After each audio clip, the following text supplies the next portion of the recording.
So in his time and place, as we think of Jesus, we realize that they didn't embrace the idea right away that he was the Messiah. They thought of him as more or less a prophet in the tradition of Elijah, in the tradition of Jeremiah, prophets like that who in their time, the time of Jesus, would be lionized, who would be looked back on as great heroes, men well above the average, who did miracles.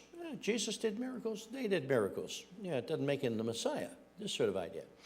But he was clearly a profound teacher, and he was a prophet. And in that regard, his most famous prophecy, of course, is called the Olivet prophecy. And you find it in Matthew 24, Mark 13, Luke 21. 3 different gospel accounts of the same prophecy. Now, I confess I read Matthew 24 for several reasons. It comes first, and I'm lazy. Why go any further? Seen one, seen them all. However, from the different perspectives, we get a slightly different take. And in the last few months, we've been going through the book of Luke, following the lectionary. And today, we are in Luke chapter 21. And the reading that we have assigned, in which Christine is going to now read to us, is of the Olivet prophecy, is of Jesus speaking in that time, in that place, in that context. So now we will hear those words, we will share them, and we'll see what we get from Luke's account. I'm reading from Luke 21, verse 5 through 19. Some of his disciples were remarking about how the temple was adorned with beautiful stones and with gifts dedicated to God. But Jesus said, "As for what you see here, the time will come when not one stone will be left on another. Every one of them will be thrown down." "Teacher," they asked, "when will all these things happen? And what will be the sign that they are about to take place?" He replied, "Watch out that you are not deceived, for many will come in my name claiming, 'I am he,' and the time is near. Do not follow them. When you hear of wars and uprisings, do not be frightened. These things must happen first, but the end will not come right away." Then he said to them, "Nation will rise against nation, and kingdom against kingdom. There will be great earthquakes, famines, and pestilences in various places, and fearful events and great signs from heaven. But before all this, they will seize you and persecute you. They will hand you over to synagogues and put you in prison, and you will be brought before kings and governors, and all on account of my name. And so you will bear testimony to me. But make up your mind not to worry beforehand how you will defend yourselves. For I will give you words and wisdom that none of your adversaries will be able to resist or contradict. You will be betrayed even by parents, brothers and sisters, relatives and friends, and they will put some of you to death. Everyone will hate you because of me, but not a hair of your head will perish. Stand firm, and you will win life."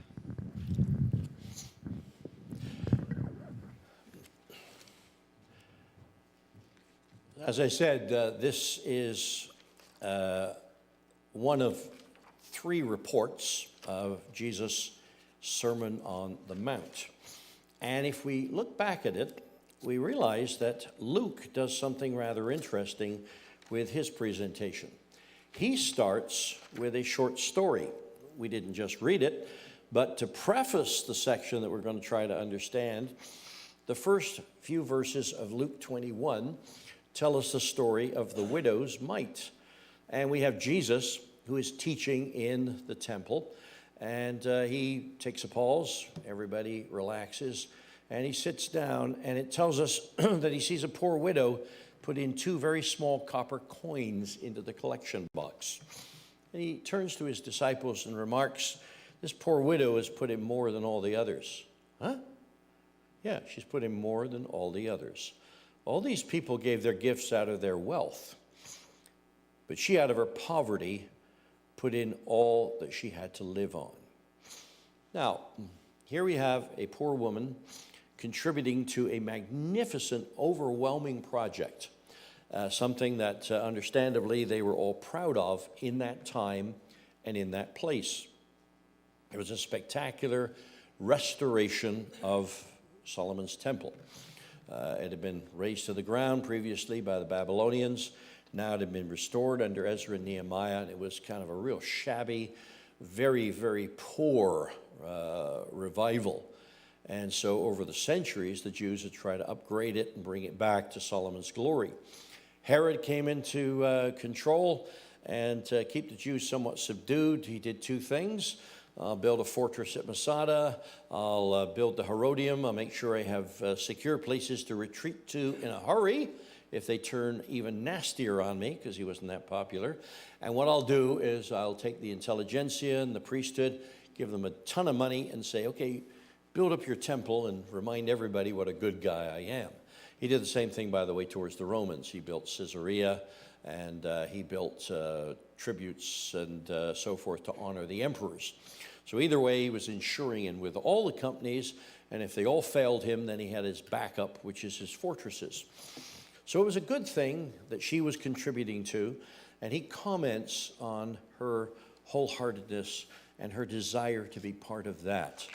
Then, immediately, Luke follows with the story of the Olivet prophecy, which comes to us because some of his disciples, the teaching day is over, are remarking to Jesus, look at these stones, these beautiful stones, and these other contributions that are made to this great renovation project that everybody's putting their heart and soul into. And Jesus now turns it a little bit on its head by saying, as for what you see here, the time will come when not one stone will be left on another. Every one of them will be thrown down. And so he says to them, okay, this is a magnificent project, and I understand that you're impressed with it. Last couple of 3 years, we've been coming to Solomon's porch here. This is where I teach. Sometimes I have to compete for space with the money changers and the people who bring their lambs and goats so that visitors, pilgrims can buy something that is considered kosher for a sacrifice, is considered blessed for a sacrifice. But hey, this is overwhelming the space. You can't even stand up here and pray. You can't teach. So he, quote, clears the temple, which means he shoves them back and he makes space, which, by the way, doesn't offend everybody at the start of his ministry. In fact, they say, well, you got to do what you got to do. And it doesn't offend the priests either, because those money changers are pretty pushy. By the way, I want my kickback. This sort of symbiotic relationship takes place. But now, all of a sudden, he tells them, as magnificent as this is, one stone will not be left upon another. And he's telling them what will happen in about 40 years. Oh, teacher, they asked, when will these things happen, and what will be the sign they are about to take place? These are the questions they have on their mind. And as I preface the sermon with the title, are you asking the right questions? Because Jesus does not answer these questions, he answers other questions. Their preoccupation is with timeline, time, and so forth. And that's understandable from a human point of view. Anytime I give a memorial service, I have to comment on the fact that the hope of a Christian is, quote, the resurrection to everlasting life, where we talk about the glorified body. And the next question I have, and anybody else would have, is when will that happen? And the answer is, I don't know. I just know that it happened once, and it happened with Jesus, and I don't know when it'll happen with me. But since God doesn't operate in time in the way I do, he doesn't operate in space in the way I do, I trust him to work it out. All I know is my next conscious moment in a body will be that glorious resurrection.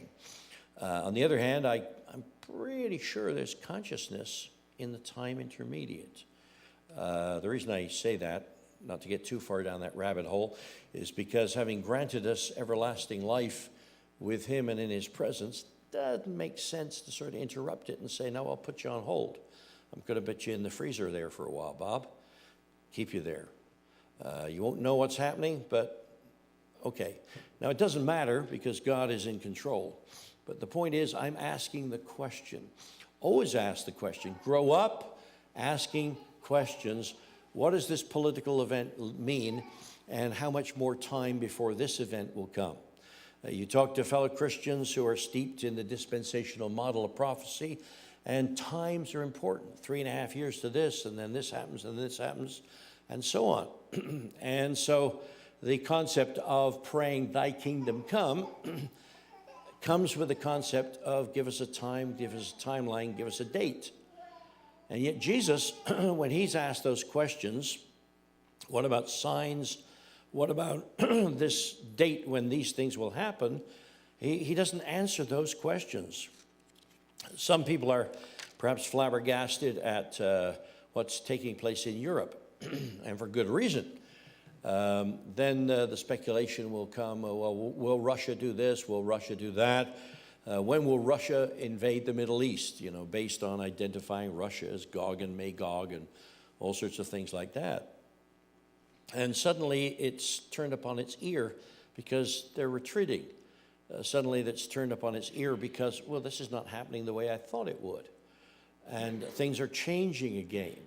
Certainly when I was a young person, I was very familiar with the idea that the Holy Roman Empire would rise again in Europe. And based on certain misinterpretations of Daniel's prophecies, there would be 10 nations. And when I first heard that idea, there were 6, only 4 more to go. And so you count.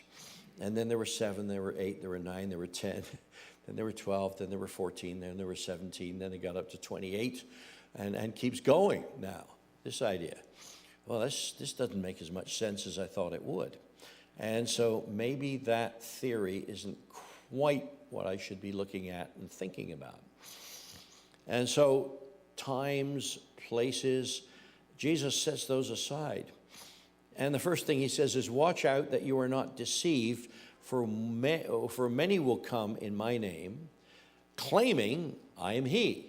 So in some way or another, and it did happen early on in the first century, that there were others who arose and said the very same things that Jesus said. I'm the Messiah. I will lead you. I will do this. I will do that. They said, look out for people like that. And even today, there are those who will claim to have very special connections, and they've received a thought, an inspiration, an insight, a vision. And, I'm not saying that they're claiming to be God or a Messiah, but I always have that feeling, it's nice that God has spoken to you, and I'll know you're right when God speaks to me. You know, this whole idea that you can speak a word into my life, that goes way beyond just sitting and counseling and sharing thoughts and experience. It goes to the point of the Lord has shown me that this is what you ought to do with your money. What should I do with my money? Give it to you? That's what the Lord said. Well, who am I to question the Lord? Well, as soon as I hear from the Lord that I should do that, I'll agree with you and do it. But he hasn't shown me that yet. He hasn't said that. I didn't dream it. I didn't hear it. Didn't get a letter or anything like that. Oh, I didn't send you a letter? Yeah, you sent me a letter, but I'm not sure God meant me to get that. You know, and so those thoughts go. I mean, there's some people who will present themselves as very, very, very authoritative. And sometimes you have to look at that and just say, sorry, you're just full of something that I don't quite agree with. All right? And just keep it out of my space here, buddy. If you feel that way and then you do that. But until the Lord reveals this to me, I'm not going to buy into this. So claiming, and other versions of this in the other Gospels will say false prophets, false teachers, things like that. And the other issue is, quote, the time is near.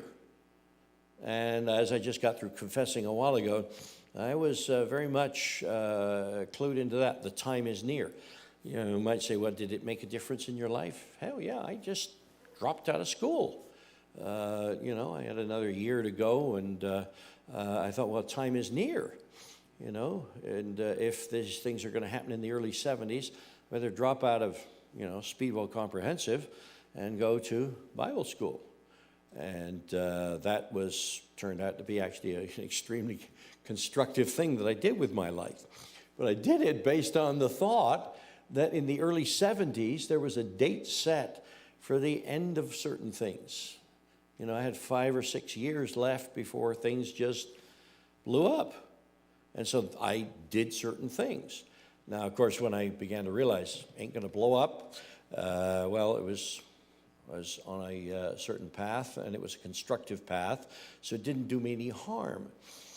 But the time is near, the setting of dates and the preoccupation with those things. And very specifically, Jesus said, do not follow them. Don't get hooked into that, Bob.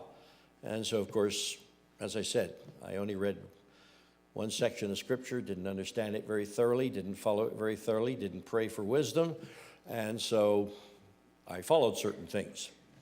Worked out okay because God is merciful, and sometimes he just said, you are such an idiot. I'll help you get past this one as well. And so this is what Jesus is saying. And in that time and place, it was very serious business for them. And he then goes on to talk about not just the distractions, but the normal things that apparently are going to come and go in your lifetime. When you hear of wars and uprisings, don't be frightened. Well, fright is just a human response. We tend to fight or flight, right? And so he is saying very bluntly, don't be thrown off your game. Don't be distracted. Don't be confused. In fact, Eugene Peterson, in the Message Bible, takes this particular section and he concludes it by saying, do not be frightened, but rather, this is all normal. This is all normal. And of course, you're hearing now of certain things happen in between Ukraine and Russia. And it's not normal for me. I can't think in these terms, but then I remember, well, you know, not so long ago there was Bosnia, you know, and the things that were going along there, other tensions and difficulties right in Europe. I can't believe this is happening, and yet it happened. I saw a report here recently about those who are going to the front line. Now, normally you wouldn't think it was healthy for the Canadian Army or the U.S. Army to invite women to not only join the armed forces, but hey, why don't we put you on the front line? Why don't we put you right where it's the most dangerous? Why don't we put you to where the stresses and strains or the dangers of being captured are so great? And yet we hear now in the Ukraine where they have special needs for some of their soldiers on the front lines. Fatigues that can accommodate pregnancy. Huh? Why is that? Because there's such an intense patriotism, and understandably so among the Ukrainian people, that not only are women joining because, hey, my brother went, I'm going to go, or my sister's already gone, but I'm going. But not only are they joining, they're saying, I don't care, I'm going to go to the front lines. I can shoot better. I know that, let's say, if they recruited both Shelley and myself, I know who they put on the front line. They put Shelley.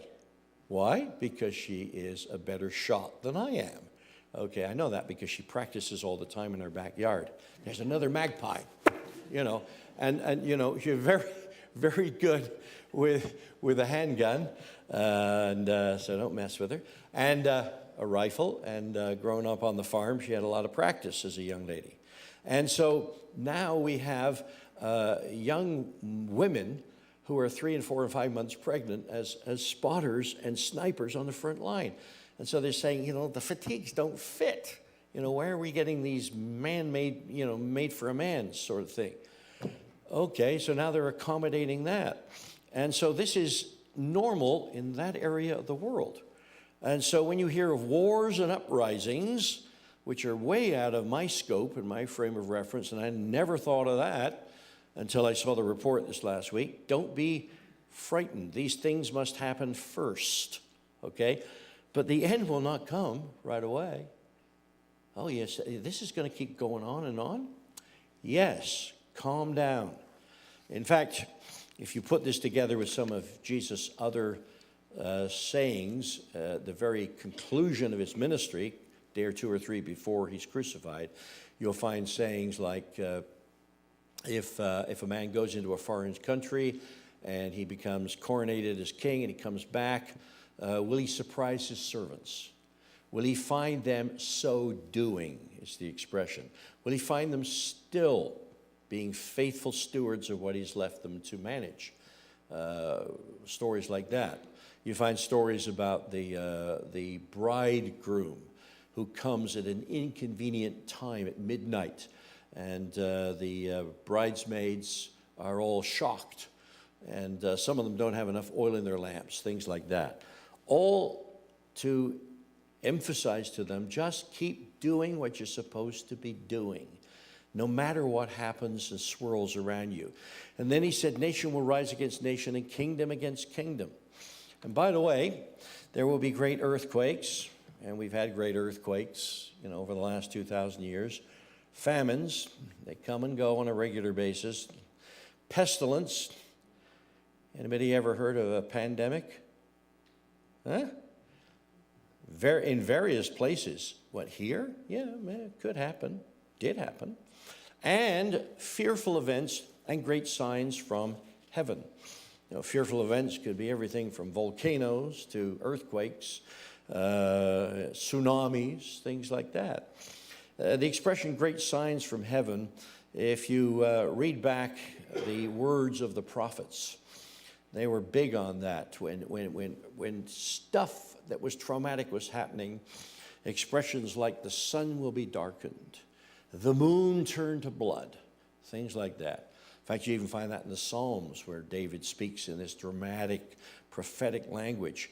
And he talks about God coming down close to the earth and viewing the circumstances, and fire coming and the blast of his nostrils and things like that. And you say, oh, all of that. And then you realize it's David commenting in a prophetic way on a really, really bad day that he was having.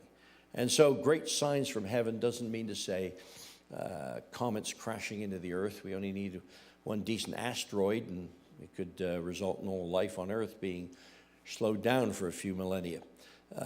So this is very dramatic language being spoken by a prophet. You got to remember that in the midst of that. And then he comes down to a very, very personal level.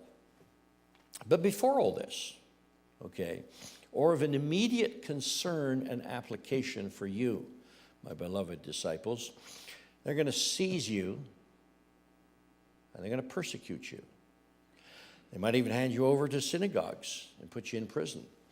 And of course, this was a very immediately relevant to the disciples. In fact, you come up to, I think, 80 AD, when the church was discriminated against in a dramatic way. Up until about that time, the Christians were sort of identified as a sect of Judaism.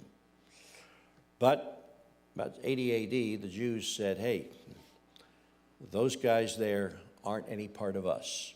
And any special deal we had with the Roman government, any understanding we may have had, any slack that we might be getting cut, don't give it to them. They're not part of us. And in the words of Jesus, they cast the Christians out of the synagogue, quote, thinking they did God a service.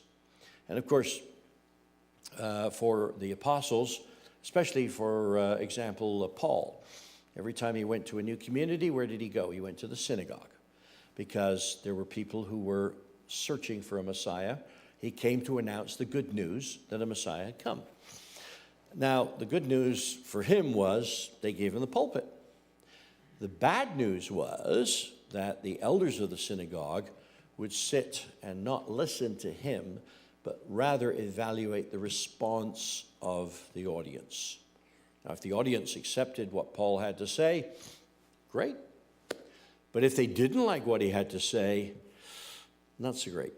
In fact, they were authorized as the elders to take him out and say, the people did not like what you just said. And they authorized to beat him with rods.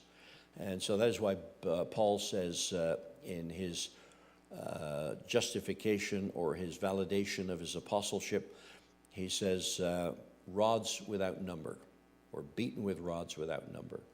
Because every time the message didn't go over, he was beaten. And so when Jesus said, look, prison, hand you over to synagogues, this was a very, very real circumstance for them in that immediate context. So he goes from big picture, macro to micro. You'll be brought before kings and governors. And we have a very specific example of Paul, but others as well. All on account of my name. That's in the middle of all of this. Your tiny little insignificant life is going to matter. Why will it matter? Because you're experiencing what you're experiencing because of me. I'm putting you in that situation. Why? And so you will bear testimony of me. That was the bottom line. And as Christians, we bear testimony of the presence of the Holy Spirit in our life. And sometimes that testimony is a difficult thing because it means you can't act as you might like to act. You can't manage things in the way you might like to manage things. As the old expression goes, Lord, turn your head for a minute, let me sort this out. No, I'm not going to turn my head for a minute. Just because you have a gun, or in the words of Bruce Coburn, what did he say? If I had a rocket launcher. Yeah, you may have a rocket launcher, but you're not going to do it that way and call it being done in my name. You're in these circumstances, and you must conduct yourself with me, for me, as my representative. You are the light of the world, not Thor's hammer. Okay, you are a light of the world, not the avenging angel. You are the light of the world. But you're putting me in a bad position here. Yeah, I'm warning you up front. This is not what I expect. I wanted you to tell me when the temple would be torn down. I wanted you to tell me when you would return. No, those are the wrong questions, dude. I'm telling you what you're going to experience going forward and how you should manage your life under those circumstances. Those are the questions you should have asked. Remember once upon a time, I had gone with Will Cryer to a reserve and made a friend that day. And then there was another fellow who shook his hand. And so some months later, Mike, the other fellow, he called me up and he said, do you know anybody who would do this for me? And actually, I did. So being a helpful guy, I said, okay, I happen to know a guy, and he'll come out there and he'll help you with this little project that you're doing. And I thought, well, how do I manage that? So I called the other guy, the first guy, and his name was Hal Alexis. Really a lovely person. And I said, Hal, Mike over here wants a little help. He said, that's good, Bob, that's good. I said, he wants A, B, and C. That's good, that's good. And I know a buddy who will actually do that. And if I lend him a hand with this or that, he'll get it done. Well, that's really good, Bob. That's really nice, really nice. I said, Hal, if Buddy here goes over and helps Mike, who does he invoice? There was dead silence. And then Hal answered, he said, Bob, that should have been your first question. In other words, you can get him to help Mike, but he ain't ever going to get paid. It's not going to work. And, thank you, Hal. You're welcome, Bob. You finally asked the right question. This was the situation with the disciples. They ask a question, but it's not the right one. It's not the one Jesus wants them to be concerned about. What about the temple coming down? That's not really your concern. What about your second coming or your arrival or whatever? Put that one aside. What I'd like you to focus on is where you are, what you're experiencing, and realize this is all normal. This is the way it's going to go. and you're going to go through it. And I'm not going to rescue you by rapturing you or appearing when you pray, please come now. I'm going to be managing my end of things, and I'm going to trust you to live through your end of things. And if you need some help, by the way, I'm right there. Make up your minds not to worry beforehand how you will defend yourselves, because that's not what we asked. What will we say? Don't worry about that. For I will give you words and wisdom, and none of your adversaries will be able to resist or contradict. So they didn't ask that question. They didn't think to ask it, but he gave them the reassurance. I am there in the midst of you. And then, and this is very discouraging, you will be betrayed even by parents, brothers and sisters, relatives and friends, and they will put some of you to death. Wow. That happened. But you know, in some states, well, we've heard of this recently, haven't we? In autocratic states. We think of Russia, where a number of individuals found themselves moved to contradict the leader. And guess what? Apparently they fell out of windows, except a couple who fell downstairs, except one or two who literally were assassinated right out front of the Kremlin. Why and how were they betrayed? Sometimes by, and this is a very common tactic, by the way, and I've talked to some who will speak about being refugees and saying that the government back there keeps track of them and their extended families. And somehow or other, I was asked, if you ever talk about certain things in the context of the church, don't put my name on the web. Don't put my name out there so that it might be located. And of course, it's reasonably easy to do today. And quite often, there will be those who are stressed and pressured. You know, when you think of, I think of one hockey player, for example, who was asked to comment at the start of the war in Ukraine, and he had to say quietly to some people, don't even ask me. My mother still lives there in Russia. My brother and sister still live there in Russia. Do you think I can publicly comment without there being repercussions? Now, Jesus says this is the way it can be for at that particular time, especially for Christians. Thank God we don't live in that time and in that place. Children don't turn in their parents for being Christians right now. But there were some who went through that experience at that time. But again, the reassurance, everyone will hate you because of me. Now, you say, everyone?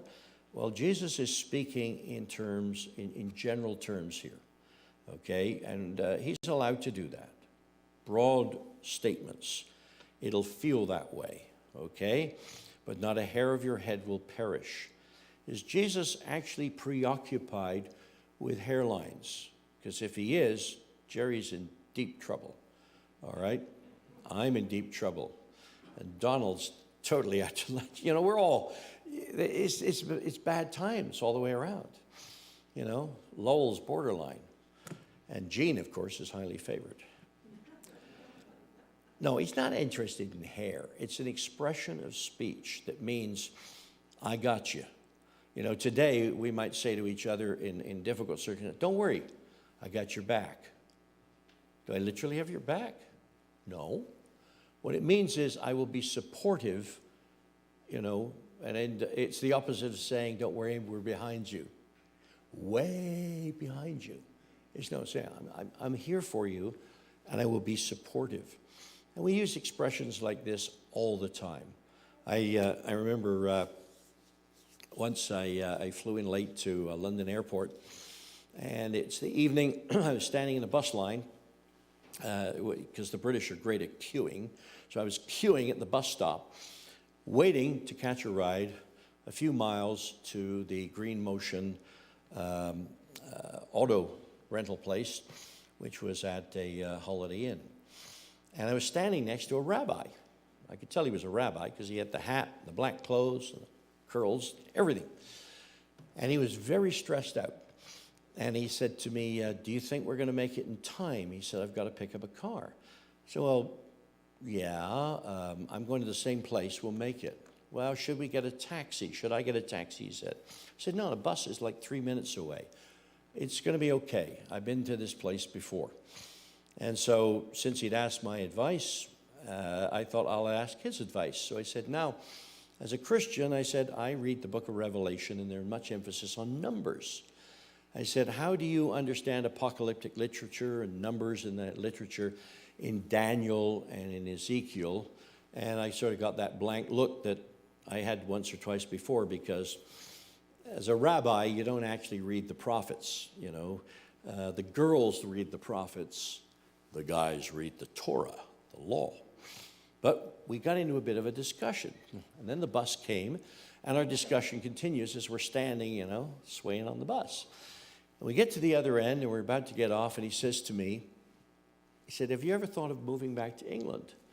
And I said, well, no. I'm Canadian at heart. They don't have a decent hockey league in England. See? And, of course, I got kids and grandkids and everything else to consider back in Canada. You know, I was single at the time.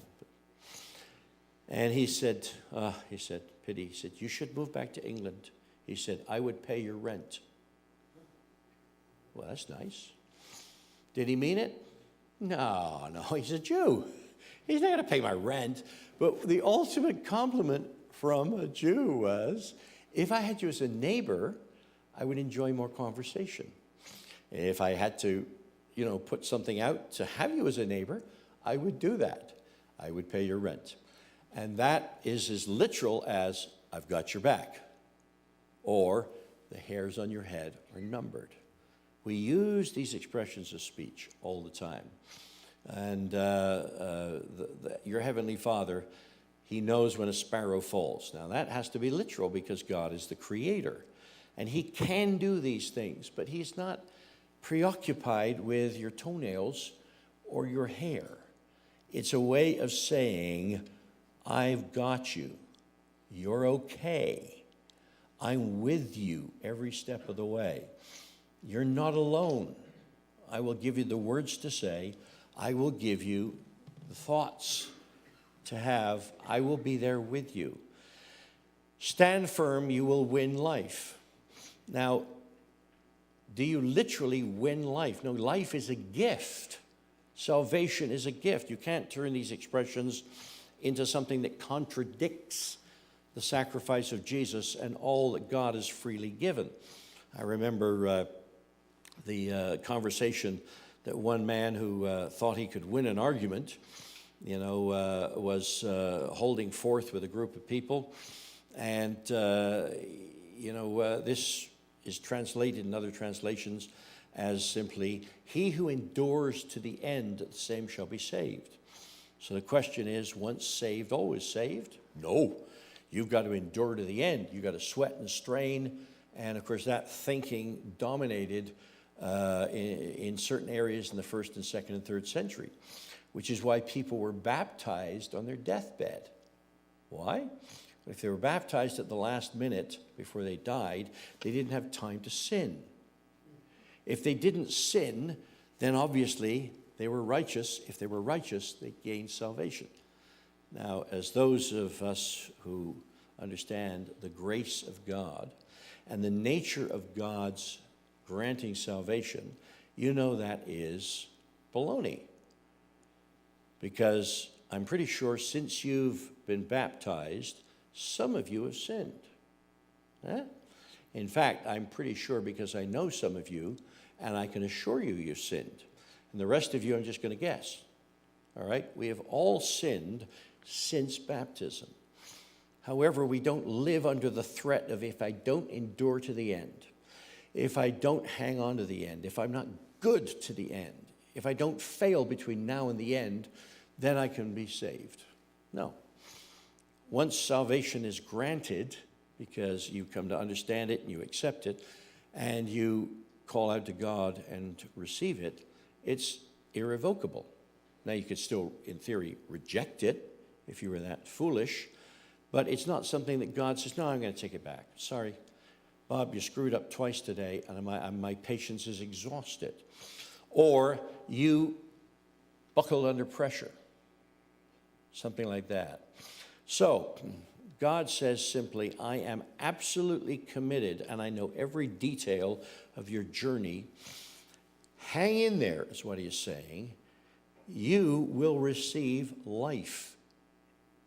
He's not saying, work hard, endure to the end, and if you stumble before you reach the end of the race, incomplete. Okay, you don't get the degree. You don't win the ribbon. You don't anything like that.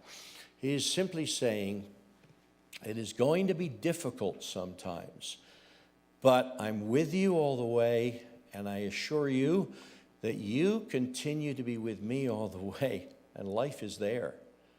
You've already entered into life, and you will experience the fullness of life as you enter into the fullness of the kingdom.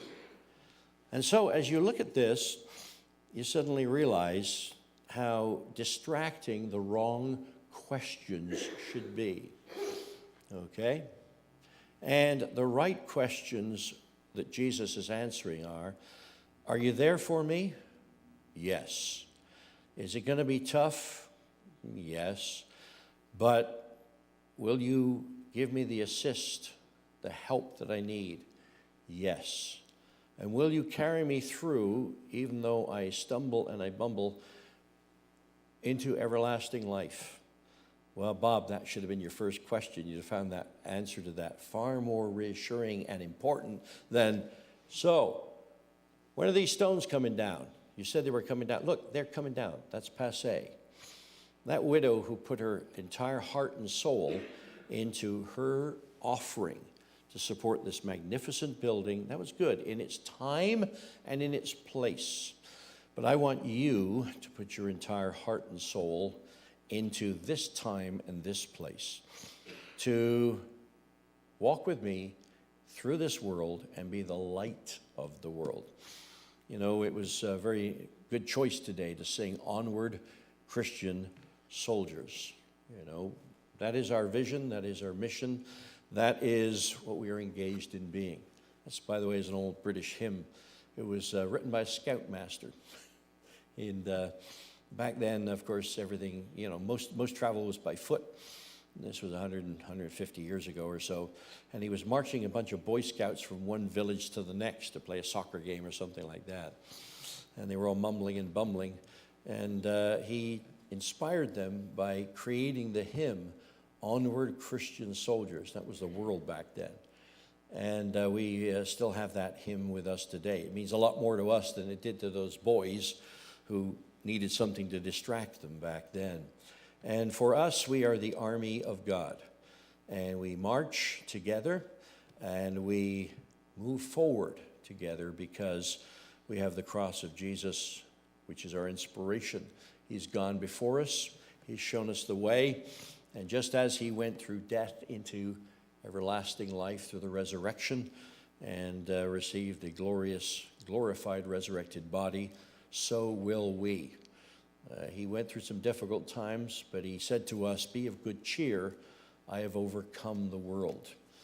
And that should have been also one of our first questions. Will we overcome the world? Answer, I've done it, and I'll make sure you do too. It's interesting when you read it in a different account, what a different look it takes. I'm glad today that we got past Matthew and went into Luke to read these beautiful words. Let's pray.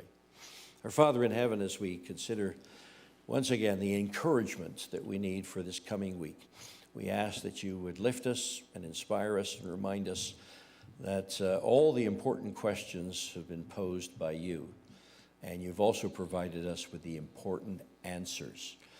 And so as we face the coming week, whatever the circumstances are, we rely upon you to bring the thoughts to mind and the words of encouragement and inspiration to our mouths, flowing from our hearts. We thank you that as the light of the world, you trust us and you empower us to be your presence on this earth. And we thank you for that privilege, but also the reward that has already come with it, to know you and to know everlasting life. And for that we are grateful, and we thank you today in Jesus Christ's name. Amen.